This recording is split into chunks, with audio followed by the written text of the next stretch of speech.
Halo sahamania, selamat datang di pembahasan review bulanan kita. Sekarang kita udah masuk ke bulan November. Wah, saya udah lama banget nggak bikin video. Itu karena saya susah dapat inspirasi sekarang. Jadi saya tetap bikin aja yang wajib-wajib seperti review bulanan. Lalu juga trading bulanannya juga saya tetap bikin. Tapi untuk video-video lainnya sih masih belum ada teman-teman ya. Jadi hari ini kita akan membahas perusahaan-perusahaan yang menurut saya cukup oke untuk kita pantau di bulan November dan selanjutnya mungkin juga ya. Tapi ini khusus bulan November. Ada 12 perusahaan yang sudah saya filter. Kita akan bahas bersama-sama dari kenaikan pada hari ini ya. Kita bahas pertama dari Highs dulu. Ini perusahaan, pastinya ini perusahaan pelayaran ya, karena kita udah kenal banget. Jadi biasanya saya akan review dari perusahaannya terlebih dahulu, baru pemegang sahamnya dan lain-lain. Kita masuk ke beritanya dulu. Mengundurkan diri. Oke, nggak ada berita negatif sih. Kita langsung masuk ke pemegang sahamnya. Di sini porsi publik itu 20%, masih aman. Lalu ada Nila Susanti memegang 5,6% ya. Tapi kita tidak lihat itu. Kita lihat yang porsi terbesar, yaitu Nur International Samudra.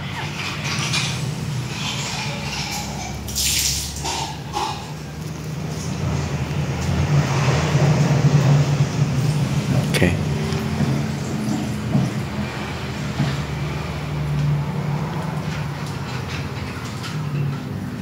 Dari beritanya sih aman juga. Lalu kita langsung masuk ke laporan keuangannya. Di sini kita bisa melihat cash ratio-nya bagus di atas 100%, marginnya juga bagus, operating netnya juga semua sama-sama di atas 10%, ROE juga di atas 10% juga. PR-nya bagus di 3,5 kali. Ya. Jadi sekarang kita lihat laporan keuangannya dulu. Apakah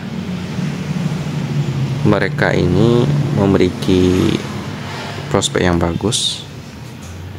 Untuk laporan keuangannya sih udah update ya sampai di kuartal ketiga.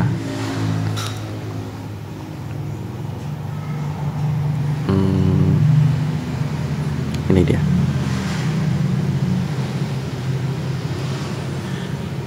Coba kita lihat di sini, langsung masuk ke itu aja ya.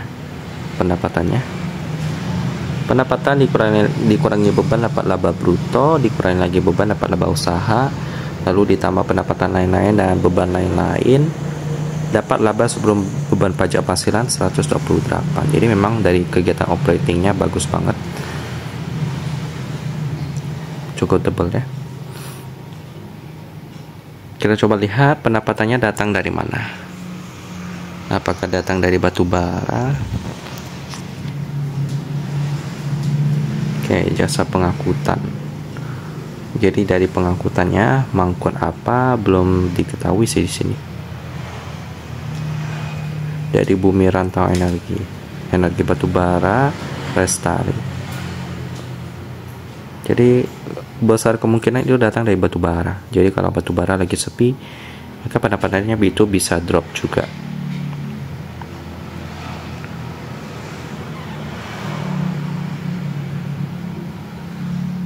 Baik. Oke, jadi gitu dari Highs. Sekarang kita masuk ke OBMD. Seperti biasa kita bahas dulu dari perusahaannya OBMD saham. Masuk ke news, coba kita lihat. Aman sih kelihatannya. Permintaan bor migas naik. Oke, kita lihat pemegang sahamnya. Porsi publik 18% aman. Lalu Indotech Drilling Solusi.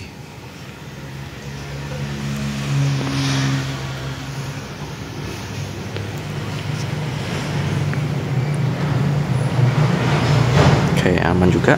Langsung masuk ke laporan keuangannya yang belum update sampai kuartal ketiga ya. Di sini cash ratio-nya bagus di atas 100%, marginnya juga bagus, ROE bagus, PR bagus 4,1 kali. Sekarang kita lihat jeroannya dulu, laporan keuangannya. OBMD kuartal kedua. Ini dia. Kita lihat langsung ke penjualannya.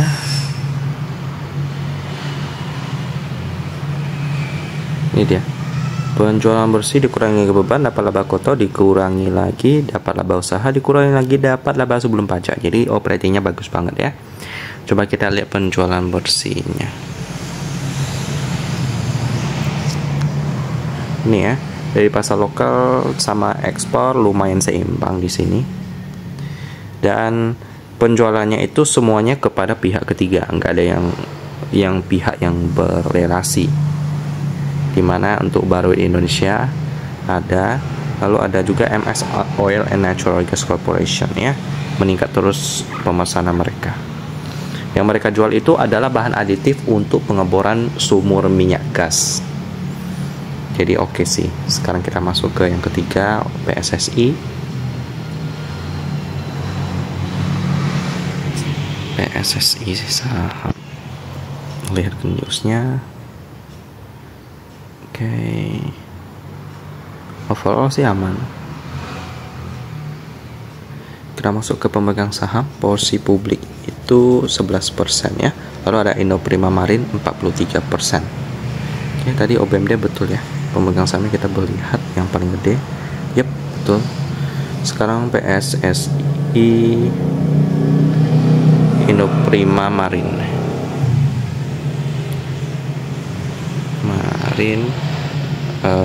Lalu PSSI. Masuk ke news. Overall juga aman. Kita masuk ke laporan keuangannya. Di sini sudah update sampai kuartal ketiga. Cash ratio bagus, margin ROE bagus, PER bagus 3,7. Sekarang kita lihat jaruannya dulu. Bisnis apa mereka bisa cuan segede itu?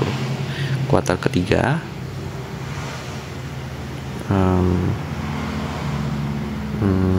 Di sini coba kita lihat di bagian penjualan atau pendapatan usaha dikurangi beban, dapat laba bruto dikurangi lagi, ditambah sama keuntungan atas penjualan aset tetap yang gede banget 15 juta di sini, dan laba sebelum pajaknya itu 39 juta tercatat di sini ya. Jadi memang dari keuntungan atas penjualan aset tetap itu cukup mendominasi juga. Tapi bukan berarti dari pendapatan usahanya juga nggak ada ya. Cuma memang PSSI ini labanya bisa meningkat itu karena penjualan aset tetapnya. Bisa dilihat dari arus kasnya. Nah, dari operasi masih ada 29 juta, dari aktivitas investasi itu juga masih ada 12 juta, itu dari perolehan penjualan aset tetap. Nah, oke.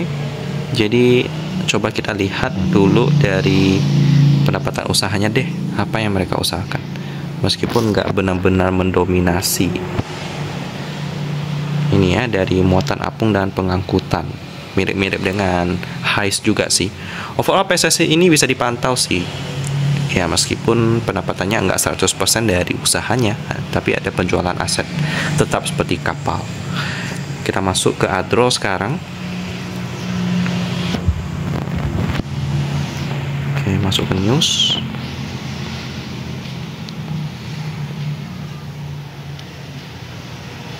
Overall sih aman. Kita masuk ke pemegang saham. Porsi publik di sini 32% masih aman. Lalu pemegang saham terbesarnya adalah Strategi Investment.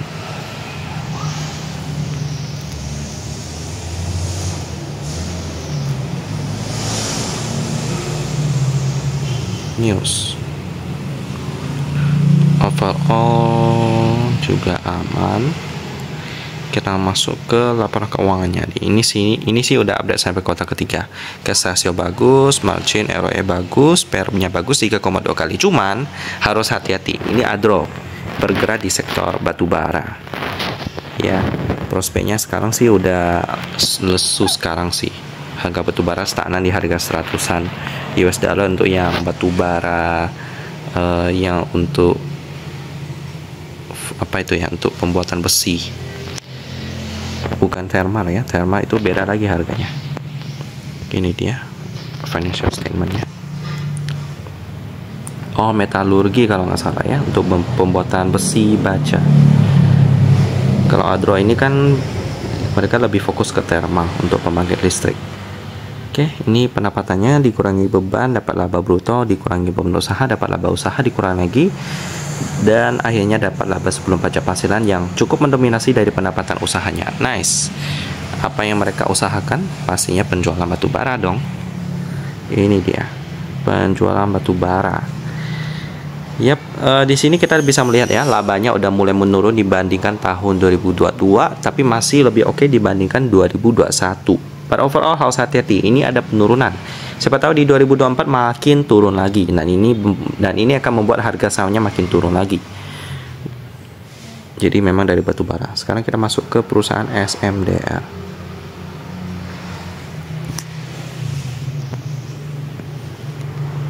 News. Overall sih aman ya. Kita masuk ke pemegang saham porsi publik 20%, lalu ada Samudera Indonesia Tangguh memegang 57%. Samudera Indonesia Tangguh SMDR. Overall juga aman.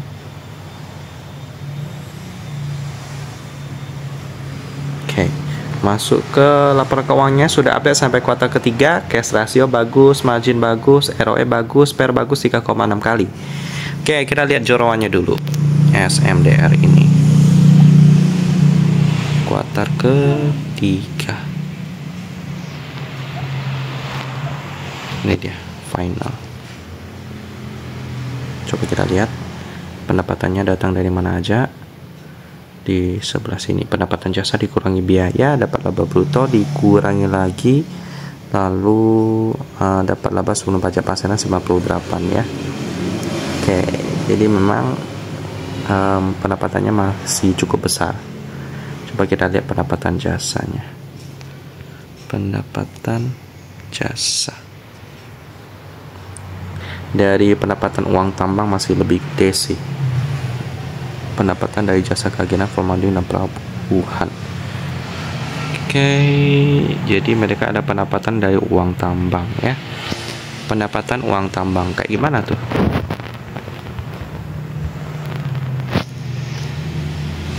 Cuma ada satu kejelasan. Ya paling mereka bergerak di bidang logistik lah, untuk mengantar batu bara kali.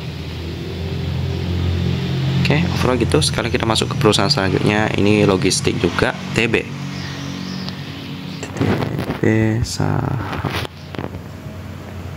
Masuk ke news.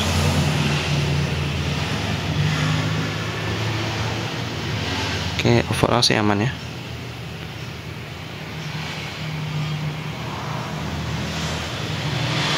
Masuk ke pemegang saham porsi publik 32% aman, lalu ada Prima Mineral Utama.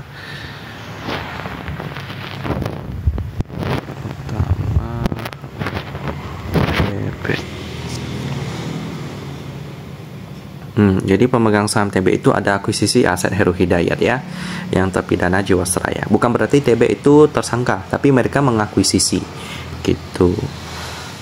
Oke, kita masuk ke laporan keuangan yang sudah sampai kuartal ketiga. Coba kita lihat, cash ratio bagus, margin ROE bagus, PER-nya juga bagus. Coba kita cek jerawan TB ini. Mereka ini punya dermaga, pelabuhan untuk pengangkutan batu bara. Di mana nih?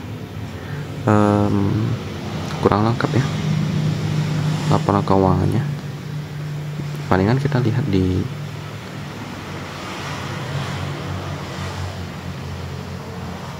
cuma ada ini doang, jadi kita cuma bisa lihat begini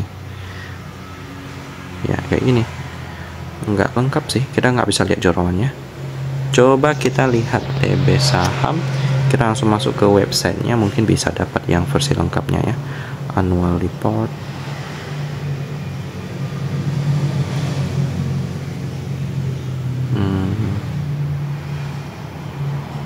investor, laporan keuangan.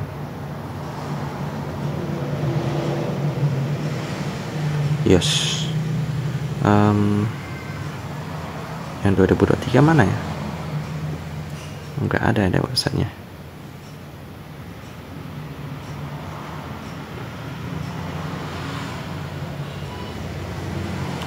Yang terbaru cuman sampai kuartal keempat 2022. Oke, jadi TB memang laporan keuangannya masih kurang lengkap ya. Padahal dulu lengkap sih. Tak kenapa sekarang udah nggak terlalu.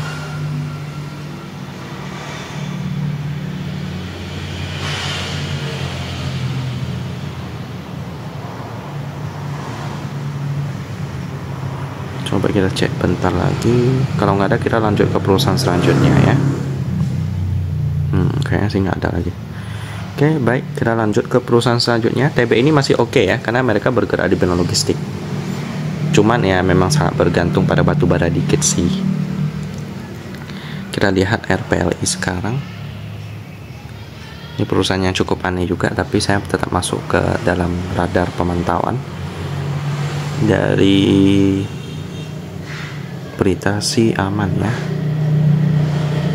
Masuk ke pemegang saham, posisi publik 23% aman. Lalu ada Inti Anugrah Pratama, LPLI.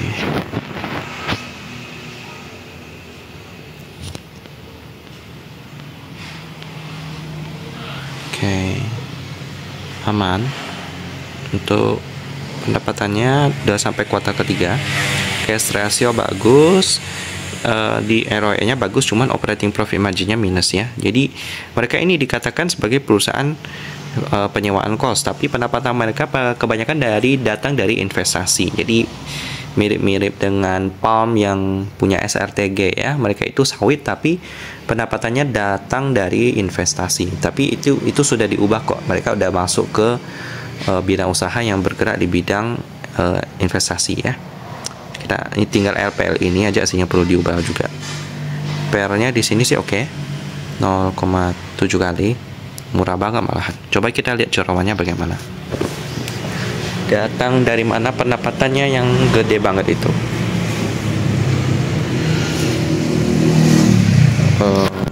LPL.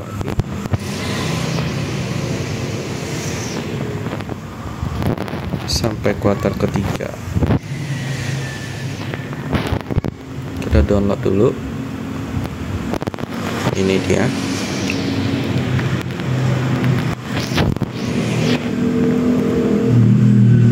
Masuk ke pendapatan. Ini dia pendapatan dikurangi beban dapat rugi ya. Tapi laba dari aset keuangan yang diukur pada nilai wajar melalui laba rugi neto itu yang membantu. Lalu ada pendapatan lain-lain juga yang sangat membantu di sini. Oke, jadi yang menjadi fokus kita sih bukan pendapatannya ya, tapi boleh kita coba lihat pendapatannya datang dari mana.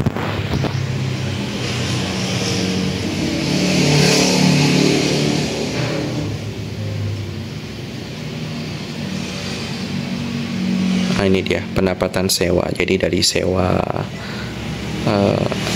kos kali ya. Kita lihat lagi yang di atas. Nah, ini dari laba dari aset keuangan.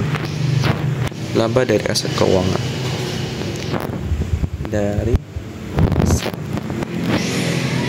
Oke. Kurang jelas sih, tapi kita lanjut ke pendapatan lain-lain.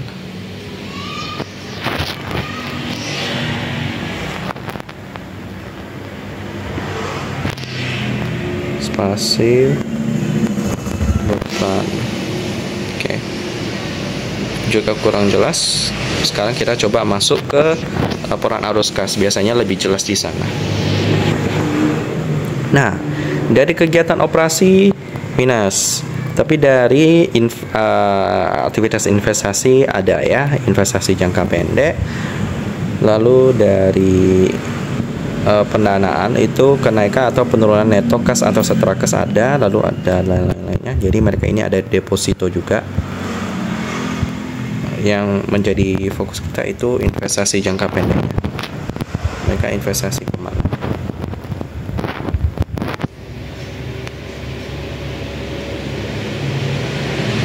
Efek ekuitas. lalu ada efek ekuitas, investasi lainnya. Nah, ini investasi mereka ada Bank Nobu, lalu ada Rukun Raharja, tapi paling gede di Bank Nobu sih. Kita tahu ya, saham itu naik turun. Sekarang naik, tapi nanti kalau aset sahamnya turun, mereka dapat mendapatkan kerugian. Lalu ada Lippo Karawaci juga. Perlu diperhatikan ya, perusahaan-perusahaan yang mereka investasikan ini apakah bagus atau tidak. Kalau dari saya pribadi sih kurang bagus sih. Lippo Karawaci, kebanyakan perusahaan dari punya mereka juga sih, Lippo Group ini. Jadi saya memang agak berhati-hati.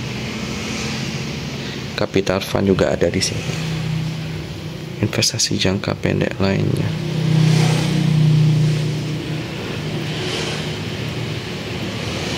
Oke, overall itulah RPLI. Saya masuk list karena saya melihat masih murah banget, PR-nya juga gila banget, tapi tetap harus diperhatikan ya, harus hati-hati.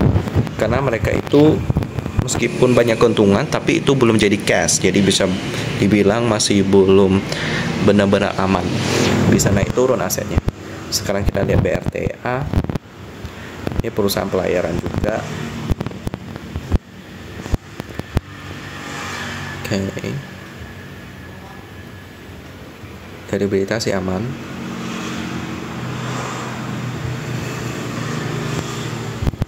Huni papan pemantauan khusus BEI. Kenapa ya?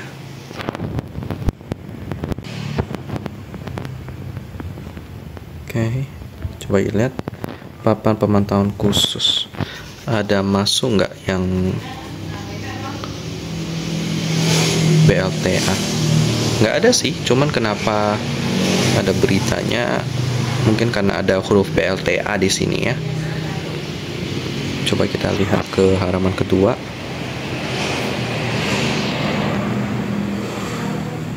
Oh, ada BLTA.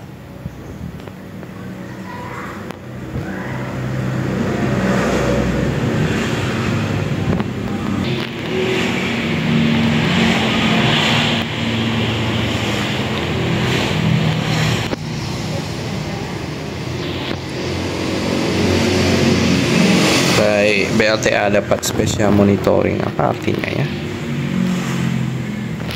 Kenapa dipantau khusus? Apa itu special monitoring?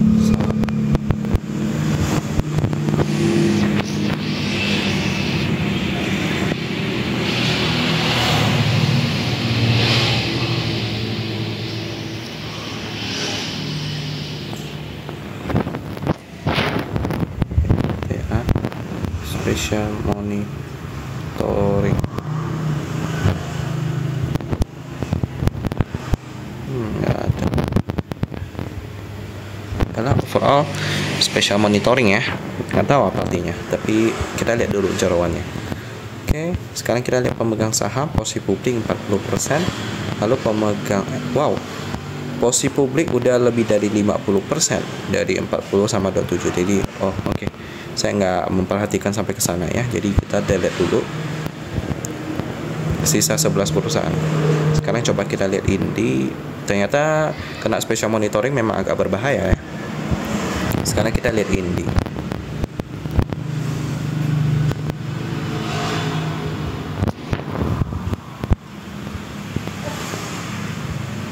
Oke, aman ya. Langsung masuk ke pemegang saham. Porsi publik 33%, masih aman. Lalu ada Indika Inti Investindo memegang 37%.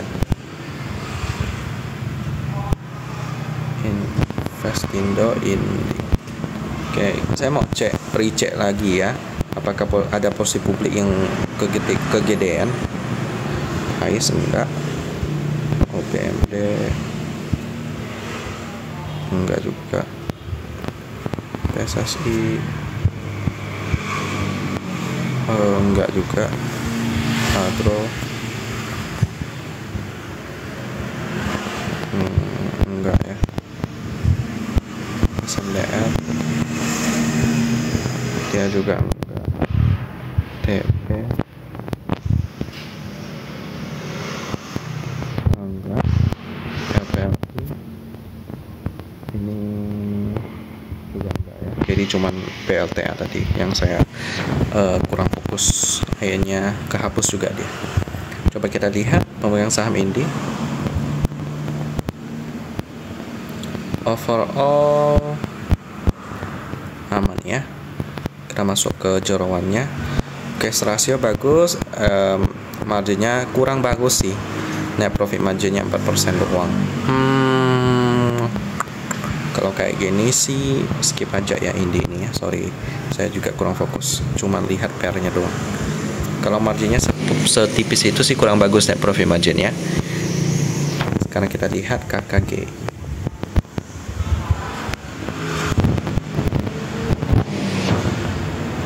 News overall juga aman. Masuk ke pemegang sahamnya sekarang. Porsi publik 17% ya, masih aman. Lalu ada pemegang saham terbesar Energi Korea Private Limited.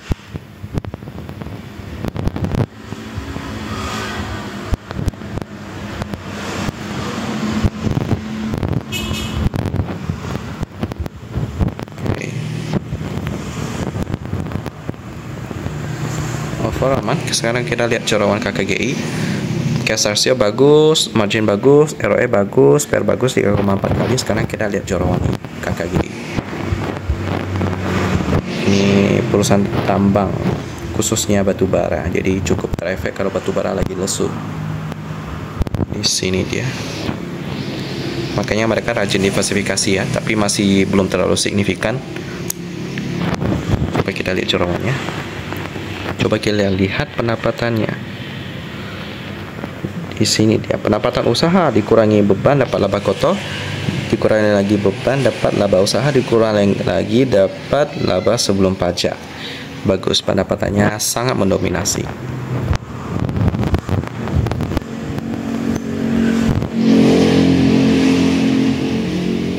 Oke, dari ekspor batu bara masih mendominasi. Jadi harus berhati-hati ya, batu bara lagi lesu nih. Jadi paling dipantau-pantau dikit lah. Karena memang saya lihat batu bara bakal menurun beberapa waktu ke depan. Jadi itu dari KKGI. Sekarang ITMG, sisa 2 perusahaan lagi. Nah ini ITMG, ini batu bara juga. Masuk ke news. Dari berita sih aman. Masuk ke porsi publik, porsi masyarakat aman. Lalu ada Batu Mineras.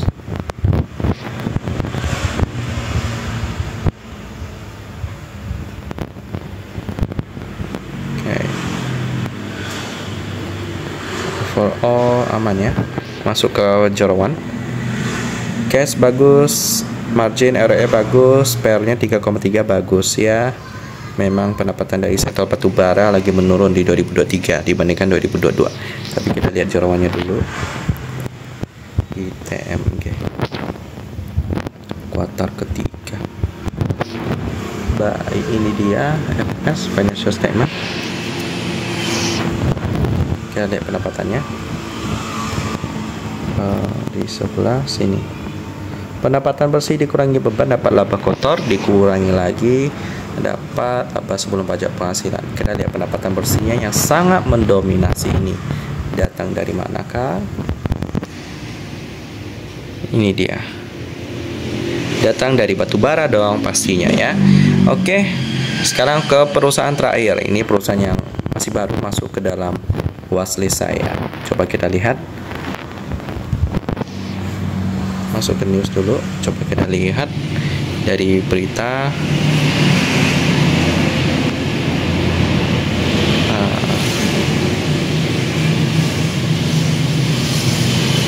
Dari berita sih yang cukup menarik perhatian saya itu adalah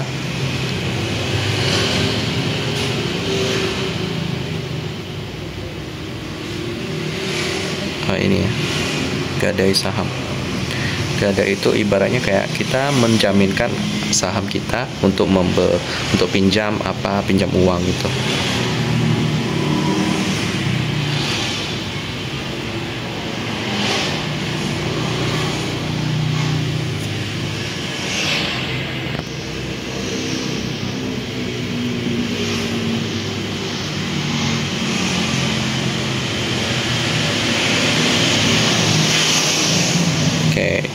Vina Nauli Jordania masih 56%. Cuman yang berubah itu Intan Madalena.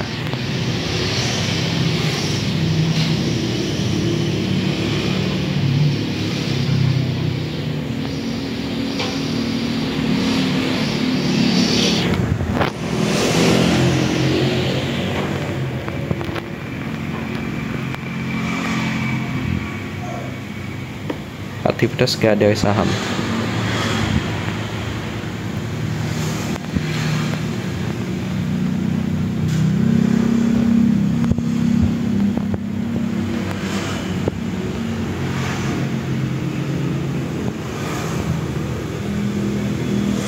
Oke, dari beritanya gitu ya. Jadi masih belum terbukti ada kesalahan karena mereka melihat naik turun dari SMKM yang luar biasa banget.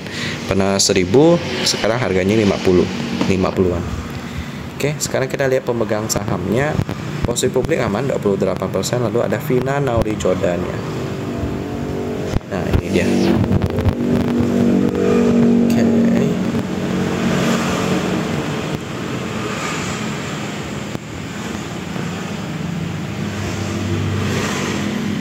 Overall aman. Kita masuk ke pendapatannya. Baru update sampai kuartal kedua, cash bagus banget. Di sini marginnya juga bagus. ROE-nya sih kurang sebenarnya 7,9%. Tapi kenapa saya tetap pantau? Karena kalau penjualannya naik, maka salesnya naik, itu bakal sangat bagus banget. Karena PL-nya aja masih 4,1 kali. Coba kita lihat jorowan daripada SMKM ini. Sampai saya kasih toleransi di ROE-nya. Di sebelah RKTT final ya, laporan keuangan. Kita masuk ke pendapatannya dulu.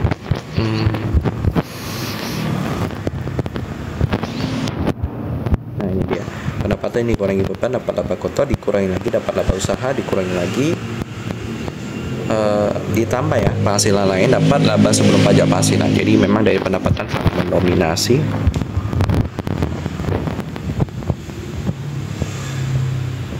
Pendapatannya datang dari mana? Sebenarnya mereka ini kontraktor ya. Jadi kalau ada proyek baru dapat uang. Proyeknya seperti pembuatan jembatan dan lain-lain. Nah, seperti di sini pendapatan usahanya datang dari Kesatuan Nelayan Tradisional Indonesia dan lain-lain di sini ya.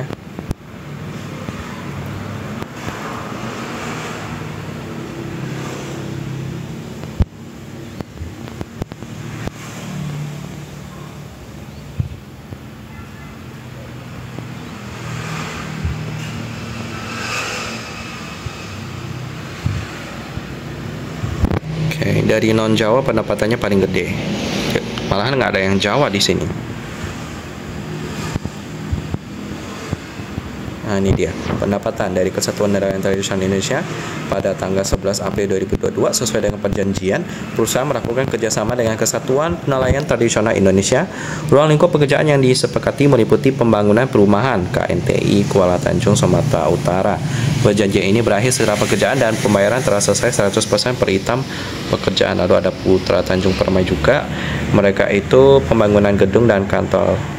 Lalu ada Bintang Perkasa Jaya, ini tentang pembangunan gudang juga.